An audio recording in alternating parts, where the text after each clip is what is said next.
This is Alison Cardy. She's a career truth teller who believes in living a life that actually feels like your own. She and her team have helped nearly 200 professionals find a great career fit through her proven clarity process. She's a frequent speaker at universities and alumni groups, including Harvard, MIT, Georgetown, and her alma mater, the University of Maryland. She's the author of the bestseller Career Grease: How to Get Unstuck and Pivot Your Career. Her work has been featured on Monster, Forbes, The News, Undercover Recruiter, and The Washington Post. So why don't you join me in welcoming Alison.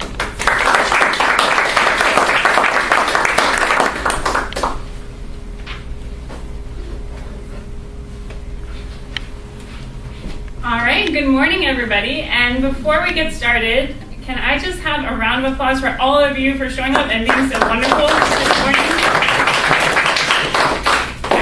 I was so happy that Ron had us go around and share who's in the room, because you guys are my people. There's so much talent and intelligence and creativity and wonderful attitudes within this room. And I'm really, really happy that you guys are here this morning and that we can hopefully come together a bit and lift one another up, because transitions and job search can take a toll on anybody. I want to start today by telling you a story about a former client of mine who was at the executive level in his career and contemplating making a change.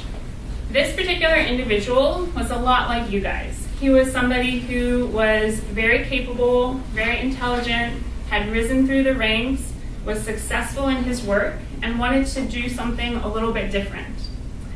Now, as he went out and looked into the abyss of the black hole and looked into seeking that next job, he started to feel like, am I good enough? Is this all that's out there? Am I going to be able to hold my own in this job market? Am I going to be able to get this next job? And he had put out some applications and some feelers, and he hadn't gotten the immediate enthusiastic response that he had been really wanting. And he was starting to feel a bit down, a bit disappointed, disheartened. Is this really going to work out? Suddenly, he got a job offer, and he was elated, over the moon. This is going to be the thing for me. I'm so excited. He got a job interview. And then it wound up being that he did not get that job, and he was crushed. So going through the job search process of putting yourself out there, of trying to find something that's going to be a good fit, can take a toll on any of us, right? Just going through this process had taken my client from a confident executive to questioning his very value. And I think, I actually would ask you, can any of you relate to this story? Yeah. Job searching is like getting punched, right? Kind of psychologically. So why do we even bother job searching? Why do we put up with this really difficult process, this emotionally draining, iterative thing where we're dealing with unknowns, we're dealing with uncertainty? Why do we even bother? Well, let me start by asking you two questions. The first is, what are the consequences of being in an ill-fitting job? And if you guys want to raise your hand or call out. We said it already. It was already said. Stressful. Anybody else? What's the consequence of being in an ill-fitting job? What are some of them? Because there are often many. Shortening your life. Shortening your life. Depression. Poor performance. Poor performance. Great one. Anybody in the back? Not engaged. Making too many mistakes. Make too many mistakes if you're not in your sweet spot. I have to look for a new job pretty soon. Right? That is a terrible consequence. You can't be the best version of yourself if you feel like you're making a positive contribution to anything. Very good. It could also be low self-esteem and low energy. Definitely. How does it impact how you come home to your loved ones? Said it already. Divorce. That's true, yeah. Yeah? That happened again. Anybody over here? You end up being grumpy or impatient. Grumpy, maybe obviously we're all going in and doing a good job at work, we come home tired, but drained maybe? Not your best. Are you going to say something? Oh, negative. Negative, yeah. Yeah, so my expertise is helping people through career transitions where they're unhappy in one particular career path and they're looking to do something different, but they're not sure what it is. And all of the things that you guys have described, I see in my clients. We work with really smart, capable professionals. And when they come to me, I can see there are consequences to their health. There are consequences to their relationships. There's consequences in a big way to just how they feel about themselves. When you're in a job, you're like, this is not right. Something is not a fit, and I don't feel like I'm living my purpose. I don't feel like this is what I want in life anymore. I'm really looking for something different. So let's look at the flip side. What are the benefits of being in a job that is a great fit for you? What happens when we have that job that really matches up with who we are? You feel that your contributions are truly worth something. Mm-hmm. Excellent. Creativity goes way up. Creativity, yeah. I look forward to my days. Look forward to your days. How about that? Yeah. You feel like you're doing something that you're sort of meant to do, something that fits your personality. Yeah, that's a big one. It's like that alignment. Yeah. Yeah. You're energized. Energized. Growth. Growth. That's a big one. Anybody else? A benefit? Doesn't feel like a job. It doesn't feel like a job. Yeah. So think about that. When we get into a career path that is a really good fit for us, it can really impact our lives, like probably more than you guys realize. Because when we're in a career path that is a match for who we are and what we want to be doing in the world, then it trickles into our confidence, our growth, our feeling about our day-to-day life, because we spend a lot of time at work. It trickles into our health. We had a client recently who started on a transition, and he said, before working with you guys, I was pre-diabetic. I had put on a lot of weight, and since we found my path and I'm working towards it, I'm not pre-diabetic anymore. I'm losing weight. My health is improving, just because he's now going in a direction that feels like his own. It can also really impact your relationships. We had a client recently who said, what was the phrase he used? I'm much more pleasant to be around for his wife and for his kids when he was in a job that really was a match for him. So this big gap between a job that's ill-fitting and a job that's a great fit is why we put up with this terrible emotional roller coaster of job searching, because we're looking for that better fit. And I heard a number of you in the room today saying you're thinking about some type of change, and really looking for a change can come about because maybe your priorities have shifted, maybe you're recognizing that you've outgrown a particular thing, you're looking for a new challenge. We've had clients who come in and say, I'm bored out of my mind doing what I'm doing.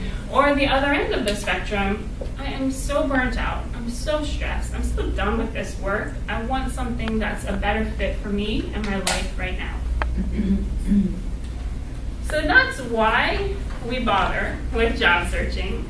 And I just want to mention to you guys, if you are at a place right now where you've been trying to make a change or trying to land that job, and you're feeling like, when will this ever be over? I want to let you know a couple of things. One thing is, if you've tried to find a good career fit before, or if you've outgrown a career fit that used to be good for you, something that I want you to know is the modern job search world is kind of crazy. And I feel like a lot of us are not prepared or taught for how to handle the vast abundance of choice that is now available to us in terms of our career. Right? So if you think about a couple generations ago for women, what were the choices? What were you going to be? Right. And now what are the options that are available? Like anything that you want to be, right?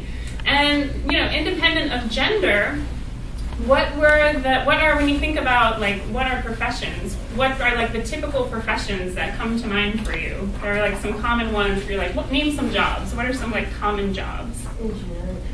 Engineer, attorney, consultant. There's an accountant somewhere. Doctor. Financial planner. So there's kind of in our brains, there's like this small track of jobs that we're aware of, or maybe we were taught as children, or we saw a teacher, so we know, okay, that's something that you can do. But in the modern world, new jobs are being created all the time, and there are so many more opportunities to transition and to find a fit. And I think while that's absolutely wonderful that we have this possibility, it's also kind of scary. Like, how in the world do we make sense of all that's out there and find the place for us? Another thing I want you to know is, some of you may be thinking, or not, but you may be thinking, is there something wrong with me? That I don't have this all exactly figured out and lined up? Maybe you have friends or colleagues who are like, how are you doing that? Like, how are you in this place where it seems like everything's working? And something I want to do is just put those fears to rest. Everybody's trying to figure this out. You're not the only one, and definitely looking at somebody's exterior is not necessarily an accurate reflection of how they're really feeling about their career and what's going on. Now, some of you may have these two different voices in your head. One of the voices is kind of this, you should be happy to have a job at all, or you should just take whatever you can, like kind of this scarcity, grasping type energy. And then another voice in your head might be saying, is there something better? Could I get something that's more meaningful, a better fit for me? And I really want you guys to know that I'm on the side of that voice, right? So I think there are definitely influences in all of our lives, maybe loved ones or colleagues, who might be giving messages that are like, just be scared, just stay put, just do what you're doing. And I'm definitely on the side of it is possible to get that better fit for yourself. I see it every day in our clients, and I really want you guys to know that. Now, basically, on today's talk, what we're going to be doing is looking at 5 core ideas that are going to help you to create a new career opportunity anytime that you want. And they're going to sound kind of basic, right? You're going to be like, okay, these are pretty simple, but these are really, really powerful. Before I go into these 5, I just want to answer, why should you even bother listening to me? Like, I know many of you have never met me before. I've been a career coach for almost a decade. We've worked with hundreds of individuals, helping them through career transitions.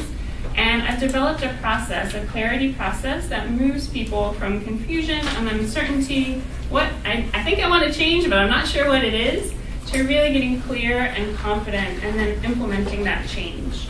As Ron, or maybe, I forget who introduced me, I think it was you, Ron. As Ron said, I have spoken at a lot of different wonderful universities to their alumni groups, been featured in a lot of places, written a book, Career Grease, How to Get Unstuck and Pivot Your Career. I lead a team of career coaches who specialize in this exact method. But I think the most important part of my bio that you need to know is when I graduated from college, I was totally lost. Like, totally lost. So I'm going to teach you 5 really important concepts. I knew none of them when I was graduating from college. And I was really like the meekest, quietest, I don't know what I want, drifting through life kind of person that was out there. So when I'm telling you and sharing these 5 practices, it's because I've learned them kind of from the ground up, and I've also been able to help a lot of people to implement them in their lives. All right, so are you guys still with me? Yes. Yep. Yes. Nope. You got it, nope. I love it. I've been doing a lot of web. Do you guys need, okay, everybody stand up, get a little stretch. Awesome. Okay. Glass of water. Get a glass of water, do what you need to do. All right. I've been doing a lot of webinars, so it's lovely to get audience feedback where we can actually see you guys. All right. So I want to share with you something that I see all the time. I call it the pervasive job search problem. And this is what happens. Somebody is thinking, okay, I need a new job, or I want a different opportunity, or you hit a situation where you're in transition. And what I see happening over and over again is this is kind of step 1. The realization of, I'd like something different, I should start looking for a new job. People skip step 2, which I'm going to share in a minute, and they go straight to step 3, which is job searching. So they immediately start putting out resumes, looking at job postings, firing things off, and they skip the step. So step 2, what do you guys think it might be? It's between I want something different and just starting to search. Ooh, you guys are good. Yeah. Figuring out what it is you actually want. So what I see people skip all too often is this step 2 of what is it that I actually want? Am I clear on that? Because what happens when you miss that clarity and you just start going into job searching, you might kind of send things out scattershot to all types of different jobs that may be appropriate, may not.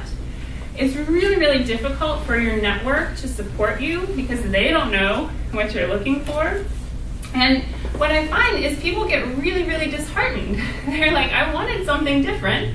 I'm trying to take the steps that are going to help me. I'm trying to job search, but it's not working. What's wrong? And I think this first step the second step of really clarifying what you want is so, so important. So before we go into the 5 steps, what I want you to do is turn to a partner, or maybe a triple if we need, and I want you to share on a scale of 1 to 10, how clear are you in terms of what you're looking for next? So 1 is, I got no idea. Something needs to change, but I don't know. And 10 is locked and loaded. This is exactly what I want. So turn to a buddy and just share your number. Let's see what we got. What's your number?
Okay, I'm just curious.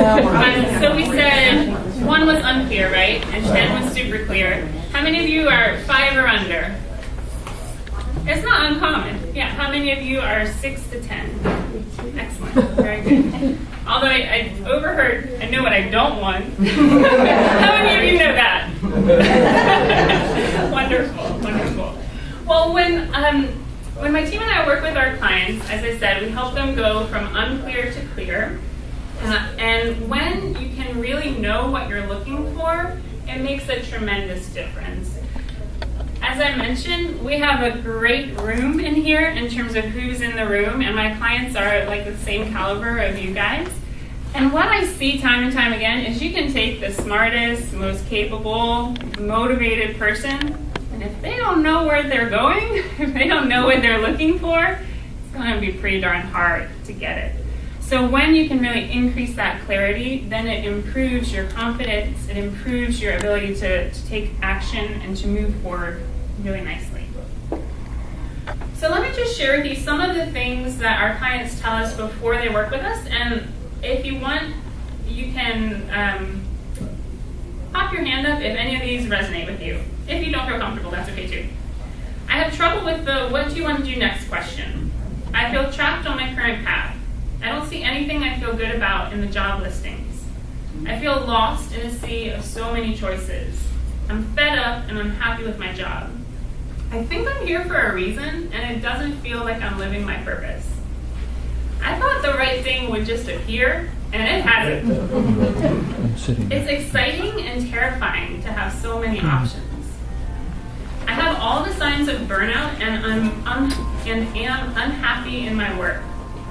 I'm struggling and overwhelmed. My day-to-day is so exhausting. It's hard to think about what I want to do next when I come home from work. How many of you can resonate with this at some point in your career? I don't want the feeling of dreading Sunday night anymore. I'm getting lost in my head, making lists and overthinking things. Yeah, it happens a lot with smart people, I notice. I just don't care about my job. I feel out of it and down, which isn't like me. I've been drifting through my career choices and I want to take the wheel now. I've been doing the same job for 11 years and I've been bored for the last 7. Every time I sit down and think about my career, I don't know what else to do. I don't want to waste any more time. I don't want to look up and realize I wasted another 5 or 10 years of my life. Yeah. Did any of those resonate with you guys? Yeah. I think that's going around. Nothing wrong with you if you're feeling those kinds of things. All right. So, if those resonated, I want you guys to really pay attention to the 5 powerful practices that I'm about to share. And number 1, I've been kind of teeing up here all morning, so it's probably not going to come as a surprise. Number 1 is know who you are and what you want. Right? It's that step 2 that I shared, getting clear about who you are and what you want. And I think this concept, it sounds like it should be so easy. Like, I live with myself every single day. Like, I should probably know myself really well, and I should know who I am. I should know what I'm wanting in life. What really happens is, how close are we to ourselves? Like, this close, right? So we probably don't have the best perspective on ourselves, who we are, and what we want. And it can be really, really easy to get turned around, to get confused, to hear what other people tell you, maybe they think you should want, or what they want for you, and to get a bit lost in who you are and what you want. So what I want you guys to do, and this is not going to like magically answer the question, but I think it may be helpful. I want you guys to find a different buddy than you had before, and I just want you to share some experience that you really, really love. So it could be a work experience, it could be a hobby, and we're going to take about 2 minutes and then switch. So just find a new buddy, think about something that you super enjoyed, and just tell them about it. And before you do, your buddy, just listen to them, ask a follow-up question, be curious, and then I'll let you guys know when it's time to switch, okay? Go for it. Hey, how are you?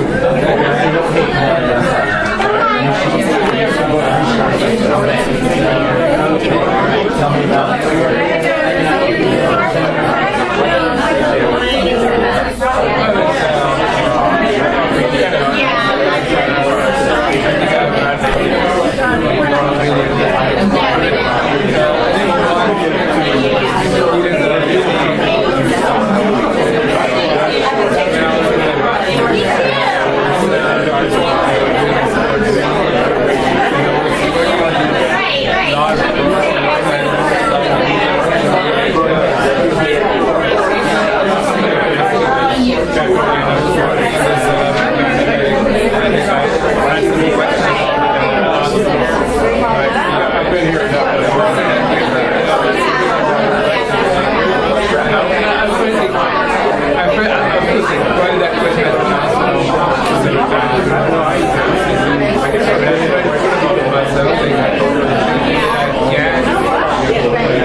Now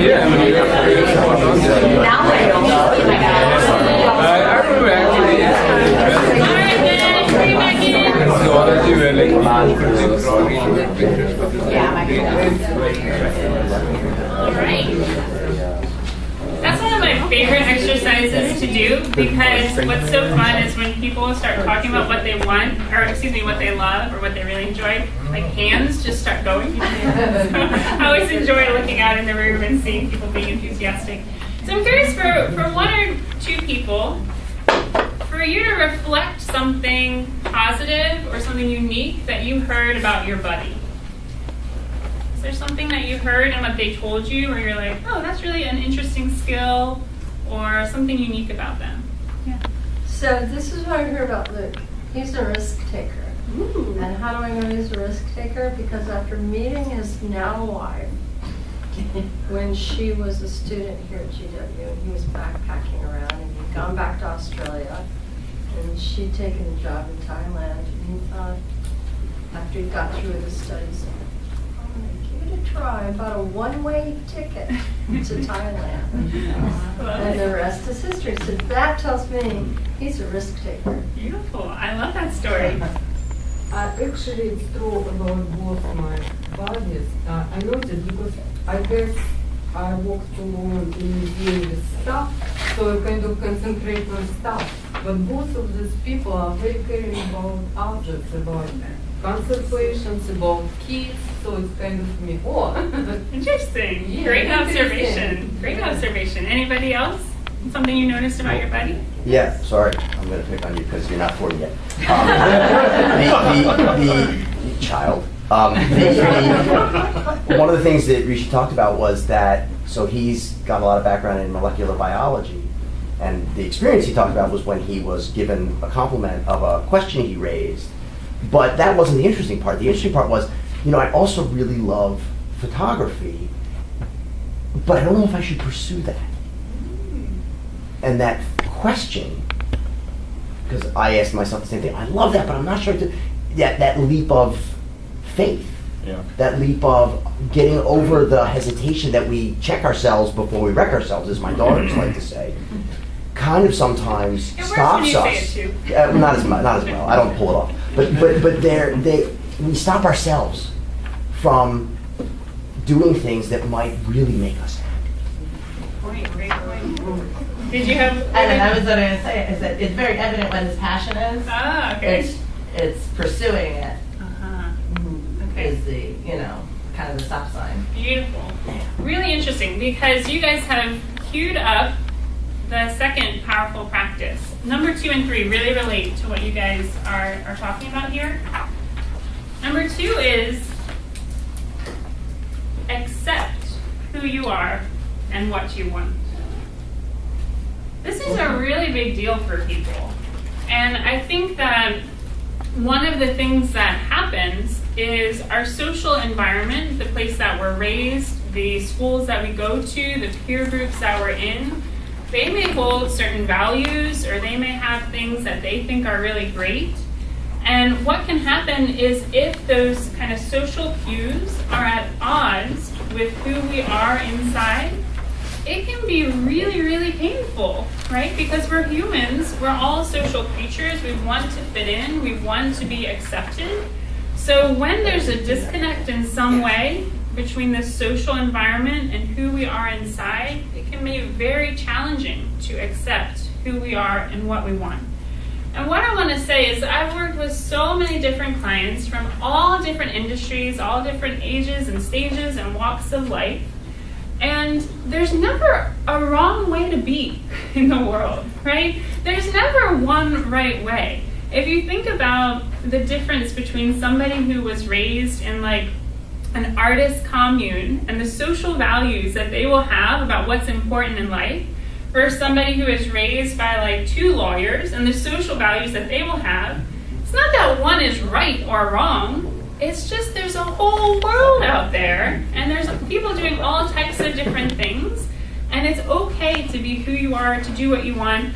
I've had clients who have said, oh, I'm in the DC area, and in the DC area it's really important to have like a hard charging, important career, and I just want to do something low key. That's all that I want in my life right now, is something where it's steadier and more low key. And it's like, that's okay. Whatever you want is okay. Of course, and we may get to in the Q&A, like how do we balance who we are and what we want with real world obligations and all of that, so we can touch on that. But I really want you guys to know, whatever you're wanting, that little voice, it's okay. It really is. All right. The third powerful practice, and this again kind of ties into some of the comments that you guys were making. Believe you can get what you want. How many of you turn yourself down before anybody else can? Sometimes. Yeah, sometimes. Right? So what this looks like is you look at a particular job posting or job listing. I had a client recently who said, I'm not 100% fit for this particular job, so I'm just not going to apply. And I was like, well, how much of a fit do you think you are? Well, 80. So she had a whole lot of the qualifications and the necessary things, but she was kind of rejecting herself before even giving it a try. I think this can happen all the time for people in terms of turning yourself down for job postings, but also it can happen from turning down your dreams, the things that might be very close to your heart. If you think, I'm not allowed or I'm not supposed to do that, then how much of a chance do you have to actually do it? Pretty much nothing. So it starts from you and your belief that you can do what you want. For these first three, know who you are and what you want, accept who you are and what you want, believe you can get what you want. It can be really important to have somebody in your corner who can support you with all of those things, right? So when you just did that brief exercise with your buddy and the other person can see more of you than you might be able to see yourself, right? Just having that space, that external perspective is really important. And then having somebody who's not going to be judgmental about what you want, who will give you the safety and the space to talk that through. So often, and it's kind of too bad, but so often our loved ones who can be our biggest supporters may also be like our Achilles heel. Because you might say, hey, we had this one client who said, I kept kind of putting out feelers. Like, should I do this? Is this okay? And he kept putting out feelers to his mother, who really did not like this particular path. And she kept saying, no, that's not a really good thing to do. Just stick with what you're doing. And it went on for years where he kept being like, but maybe, no, maybe. So that was not the right person to be talking to, right? And it's just something to be aware of. There's always going to be supportive, neutral, and negative, or people with an agenda in our lives. And just watch out. Our dreams, the things that are really close to our hearts, if we feed them to people who are maybe not capable of separating themselves from you and putting their own fears on top of you, it can really slow folks down a lot. Okay. We have two more. We are rocking and rolling. So the next powerful practice, ask for what you want. Ask for what you want. There's a poem I read in the book, The One Thing, and it's pretty short. I'm going to read it to you. It's called My Wage by Jesse Rittenhouse. I bargained with life for a penny, and life would pay no more. However, I begged at evening when I counted my scanty store. For life is a just employer. He gives you what you ask. But once you have set the wages, why you must bear the task. I worked for a menial's hire, only to learn dismayed that any wage I had asked of life would have gladly paid. Now you can take this literally, that it's about money, or you can take it in more general terms about what you're asking for from your life, right? If we don't ask for what we want, if we don't say or put out, this is what I'm looking for, this is the kind of life I want to be leading, this is the type of work I want to be doing, what are the odds that we're going to get it if we never ask for it? Pretty much zero, right? So you've definitely, in the career search process, it's really important to tell people, let them know what you're looking for. When you actually network and connect and share what you're looking for, this does rely on having done kind of the other steps, knowing what it is and being okay with it yourself, then your odds really skyrocket, right? If you know what you want, if you accept who you are, believe you can get what you want, and you ask for it, your odds are getting it skyrocket. For a number of years, I used to teach negotiation. How many of you love negotiation? I like it. There's always a handful. I like it. So in negotiation, there's a concept of putting more on the table, right? So basically what it is when you ask for more, it gives you more room to kind of take things off, to negotiate, to say, oh, I didn't really want this, but I do want this. And there's another concept of anchoring, which is basically that whatever you ask for is going to be kind of a ceiling, right? Sorry, not to go into too much negotiation, but if you're on the employee side and you say, I'm looking for this salary, is the employer ever going to give you more than that? No, right? It really is what you ask for, and in fact, that's a ceiling. They're probably going to give you less than that. The same is true in the reverse way for the employer. When they say, here's our offer, are they going to pay you less than that? No. If anything, you're going to ask for more above that. So negotiation kind of plays into life as well. It's the same idea. If you say, I want maybe this particular type of job, but you really want something else and you're not asking for it, then you're kind of limiting yourself just in what you ask for. So it's really important to ask for what you want, and maybe even a little bit more, so that you can land where you actually want to be. All right, I've got one last powerful practice, a little story, and then we'll take some questions. Okay? So the last practice is ask for what you want until you get it. I used to work as a nanny, and I don't know how many of you have kids, but have you ever seen a toddler ask for what they want? You're gonna, oh my God. Yeah, right. They just keep after it, right? Until, either they learn, no, I'm not gonna get it, or until they get what they want. So a lot of times when we're looking for a new career or looking for that next job, we may not hit a home run the very first time we're at that. In fact, I think it's pretty rare when people are like, this is what I want, at that, landed it, done. Most of the time, job searches take a little bit of persistence, and too often I see clients who say, well, I've been job searching for 2 months, and I haven't gotten exactly what I want. Should I just give up on it altogether and go back to the drawing board and try something different? It's like, well, 2 years maybe where there's something wrong, right, with what you're doing, but 2 months is pretty short. I once had a coach colleague who shared this metaphor of when you guys go to the grocery store, and let's say you're driving to the grocery store and you hit a stop sign. Do you turn around and say, it wasn't meant to be, I should just go home? No, you expect there's gonna be a stop along the journey. Same thing when you hit construction, or you're like, shoot, I'm just not gonna get groceries, I better go home. This path that I was gonna take isn't working. No, of course, you just find a way around. The same kind of idea can apply to your job search, right? You're gonna hit stop signs. You're gonna hit construction. You're gonna hit things where it's like, this is not working immediately as quickly as I would like. Know that that's normal, and all you need to do is just be persistent. That's something I tell my clients all the time. Just be persistent. It will really pay off for you.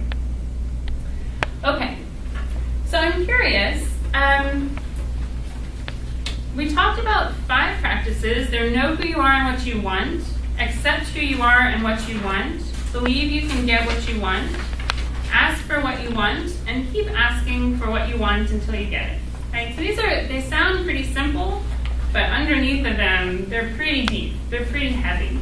So I'm curious, for a show of hands, how many of you are more on kind of 1 and 2? Knowing who you are, accepting? Yeah, it's important. How many of you are on believing you can get what you want? Maybe some overlap? Yeah? Yeah? How many of you are on asking for what you want and keep asking? Yeah. Great. And some of you might be like all in different categories. So I get it. I've been there. And I want to share a pretty personal story with you before we switch into any questions, and then we'll wrap up for the day. I was raised to be scared in the kindest way possible. My parents loved me so much that they never wanted anything bad to happen to me. And, it was from a loving place, but really what I internalized from this protection was stay small, stay safe, be quiet. And when I do that, I'll be safe. What happened as I started growing up, going to college, I started feeling really bored and really constricted. My life was so small. I was just doing what I was told, following along. And I remember there's this quote that I read. Some of you may know it. Let me copy it so I get it correctly. And the day came when the risk to remain tight in the bud was more painful than the risk it took to blossom. And I felt that really deep in my heart, that staying in this life that was not my own, that was really small, I didn't want to do it anymore. I had no idea how to figure it out. At that point in time, I had no idea how to get onto a path that was more my own. But I really had this drive, staying here is not going to work anymore. So I decided one day at the University of Maryland to do the scariest thing that I could think of at the time. I decided to take Metro into DC to the Smithsonian by myself. I had never done anything beyond what my parents had kind of drawn for me. I used to go to school, to swim practice, to homework, to home, to bed, right? So doing this, going off campus, was actually terrifying to me. I had never gone out of bounds to a place that wasn't kind of approved for me. And I remember that day, it was a November day, it was a little bit gray and rainy, kind of like today. I walked to the metro station at College Park, was in my college hoodie, college gear, had a backpack. I went in, I sat down, crunched up against the window seat of Metro. My heart was pounding. I was terrified. I thought, if somebody doesn't kill me for leaving campus, my dad surely will. I'm not supposed to be leaving campus. I'm supposed to be at school doing school things. So I sat there, my palms were sweating. I thought like Harry Potter, like Dementors were gonna come out and get me. Something was gonna go wrong. And the whole time I sat there in real fear about what was gonna happen. I got off of Metro at the Smithsonian. I went up the escalator, got out to the National Mall, sat down on a bench, opened my backpack, pulled out an apple, pulled out the water that I packed for myself, and just looked around. I was like, here's what I saw. I saw government workers on a run during lunch. I saw tourists taking pictures. I saw families walking around.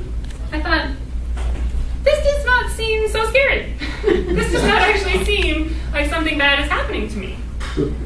And it was such a pivotal moment for me to take that ride, to do the thing that scared me, because it really taught me that so often the fears that we have are in our mind, right? That fear that I had, you guys can look at it as adults and be like, that was a ridiculous fear. Well, we all have those things, maybe in different contexts. And what I learned that day, and what I made a habit of doing every day since then, was anything that I was scared of, I was going to go do it. I'm not saying jump out of a plane, like nothing that was going to put me in physical peril, but I started raising my hand more in class. I started going to Toastmasters. I started speaking. I was terrible. Maybe I'm still terrible. I was shaking. I didn't know how to do it, but I just kept showing up. And I tell you this story because I know fear. I know how fear can keep us stuck, can keep us small. And I also know the other side of fear. I know the freedom that exists when we're able to live our lives from a sense of possibility. And if you guys are interested, I just want to give a quick plug to our business. It's at cardycareercoaching.com. And if you guys don't mind writing it down, people who are in transition, looking for something new, they're everywhere and they're nowhere. So if you know somebody that might benefit from our services, if you could let them know that we're out there, that would be really helpful. Could you give it again? It's Cardy, C-A-R-D-Y, careercoaching.com. We have an application process if you're interested in working with us. It's no risk, no obligation. So if you're interested, I'd love to come in and support you. I also just want to give a plug in general to career services. 40 Plus has some wonderful programs as well. I hope you've already just benefited from being with one another and recognizing you're not alone. Everybody's going through this at some point in their lives. It really does happen. So with that, I'll open it up for any questions you guys have about career transitions. Yeah. Not really more of a question, it's just a comment. Yeah, go for That it. really stuck out to me. You were number 4, ask for what you want. And what came to mind is my grandfather used to always tell me, he said, when you ask, the only thing somebody in life can tell you is yes or no. So ask. And that's true. Just ask for what you want. You can only get yes or no. Right. And I went to a restaurant, and I used to always get a particular favorite dish. Well, they stopped making this dish. And I'm like, okay. So I went the other day, and I asked for this particular dish. And I explained to him, this is what I get. Can I have it? Well, we stopped making that. He said, but you know what? If you word it this way, I can fix it for you. If you say, get it, the child's portion of whatever it was, I can give it to you. Okay, so I asked. He gave it to me. I love it.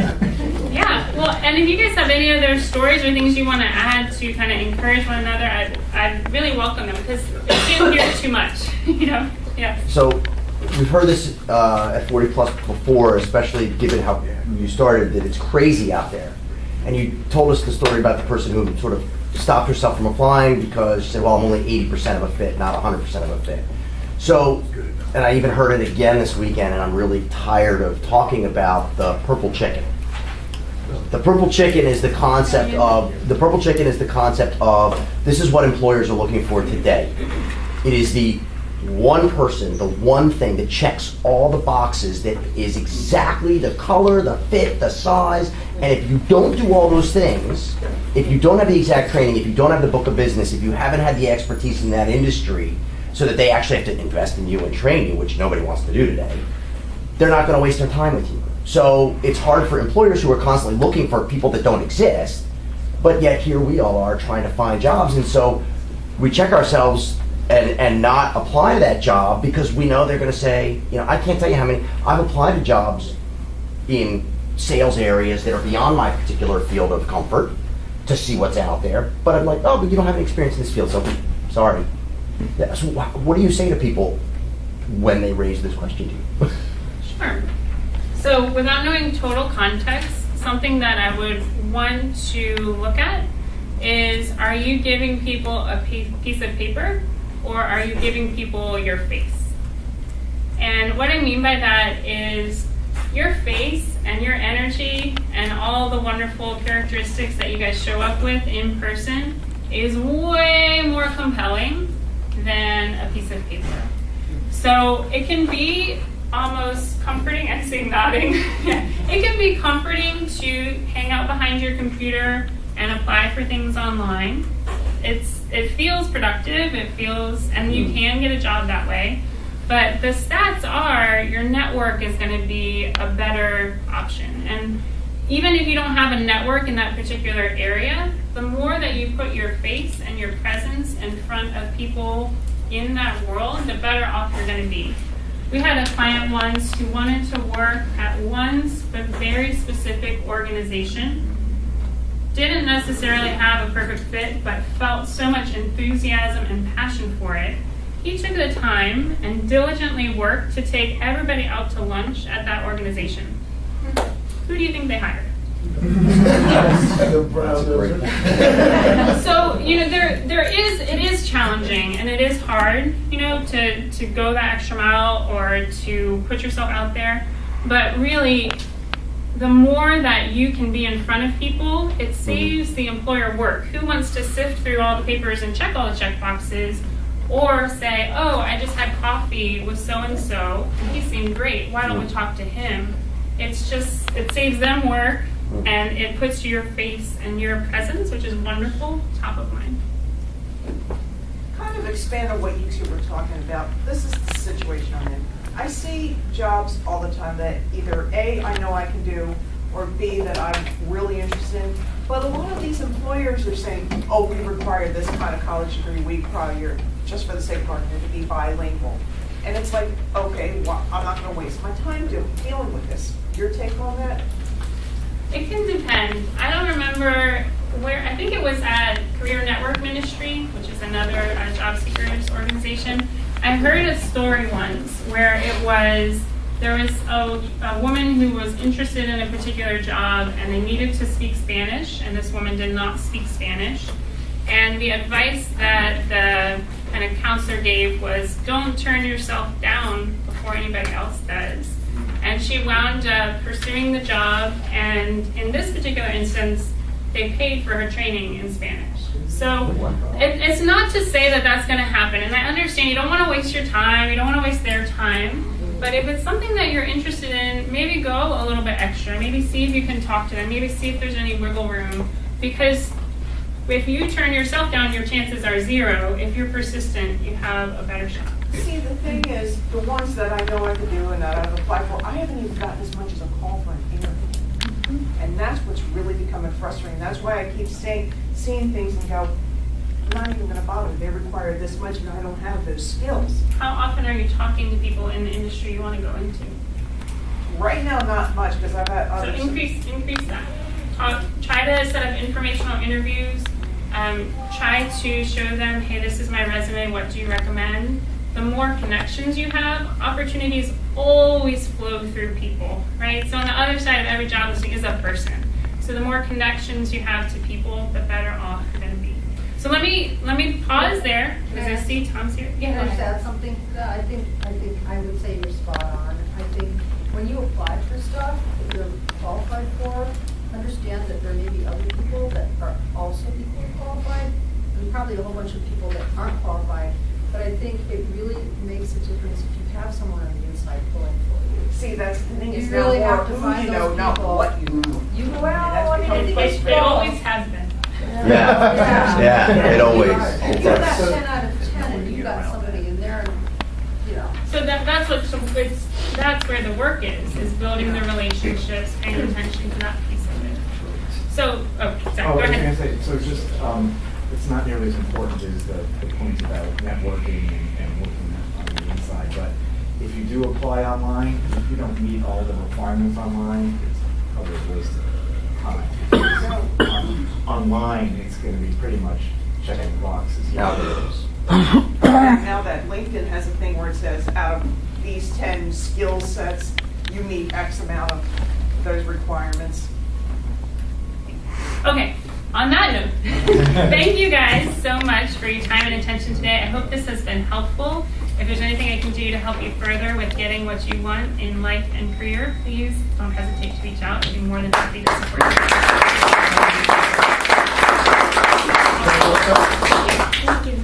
Alison, I'd like to thank you for joining me and so the official deluxe 40-plus mug.